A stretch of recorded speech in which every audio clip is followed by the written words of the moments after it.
हिंदू धर्म में विश्वास रखने वाला हर व्यक्ति अपने जीवन में दान पुण्य अवश्य करता है। बात जब दान की होती है तो सबसे पहले दानवीर कर्ण का नाम आता है। महाभारत में कर्ण एक ऐसा पात्र था जिसकी चर्चा आज भी सबसे बड़े दानी के रूप में की जाती है। आज हम आपको एक ऐसी घटना के बारे में बता रहे हैं जो दान से संबंधित है। इस घटना में श्री कृष्ण ने अर्जुन को एक प्रमाण दिया था कि कर्ण और अर्जुन में कौन बड़ा दानी है। साथ ही कृष्ण ने यह भी बताया था कि अर्जुन दान करने के बाद भी सबसे बड़े दानी क्यों नहीं कहलाए। हम आपको ये भी बता रहे हैं कि आखिर भगवान श्री कृष्ण ने क्यों कहा कि दान देना व्यर्थ है। आइए एक प्रसंग के द्वारा इसे जानते हैं। एक बार श्री कृष्ण और अर्जुन एक गांव से गुजर रहे थे। श्री कृष्ण ने अर्जुन से दानवीर कर्ण की प्रशंसा की। ये सुनते ही अर्जुन बोले, आखिर कर्ण ही क्यों सबसे बड़े दानी कहलाते हैं। मैं भी दान करता हूँ तो मैं भी तो दानी हुआ। इस पर कृष्ण मुस्कुरा दिए और उन्होंने सामने दो लंबे पर्वतों को सोने का बना दिया और कहा, अर्जुन ये दोनों सोने के पर्वत हैं। इन दोनों स्वर्ण पर्वतों को गांव वालों में दान करके आओ, लेकिन याद रहे दोनों पर्वतों का एक एक हिस्सा दान हो जाना चाहिए। तुम अपने लिए कुछ भी नहीं रखोगे। अर्जुन ने श्री कृष्ण से आशीर्वाद लिया और गांव गए। वहां सभी गांव वालों को इकट्ठा किया।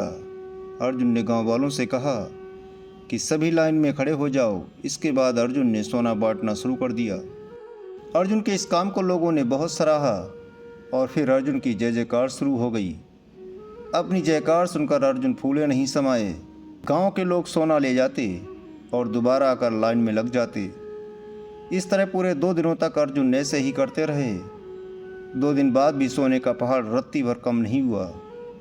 इस तरह अर्जुन पसीना पसीना हो गए, लेकिन गांव वालों से अपनी जयकार सुनकर जोश में आ जाते और फिर कोशिश करने लगते, किंतु पहाड़ कम होने का नाम ही नहीं ले रहा था।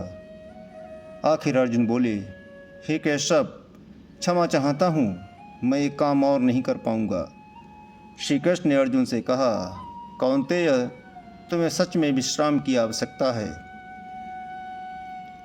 इसके बाद श्री कृष्ण ने कर्ण को बुलाया और यही कहा कि तुम इन दोनों स्वर्ण पर्वतों को गांव वालों के बीच बांट आओ। कर्ण ने श्री कृष्ण की आज्ञा का पालन करते हुए गांव वालों को बुलाया और कहा, ये सोना आप सभी का है, आप जितना चाहें ले लें और आपस में बांट लें। इसके बाद कर्ण वहाँ से चले गए। ये देखकर अर्जुन पहले तो बहुत हैरान हुए। फिर उन्होंने श्री कृष्ण से पूछा, हे केशव, मुझे समझ में नहीं आता, ऐसा करने का विचार मेरे मन में क्यों नहीं आया। जिस पर श्री कृष्ण मुस्कुराकर कहने लगे कि पार्थ, सच तो यह है कि तुम्हें स्वर्ण से मोह हो गया था और तुम आकलन कर रहे थे कि किसकी कितनी ज़रूरत है और उसी हिसाब से तुम सोना गांव वालों में बांट रहे थे।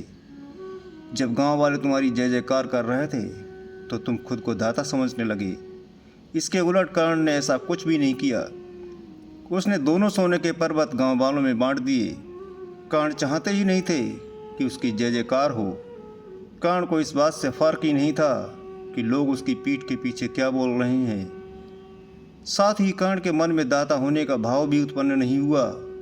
कर्ण अच्छे से जानते थे कि वो एक माध्यम है जो परमात्मा द्वारा दी गई चीज़ों को लोगों तक पहुंचा रहे हैं।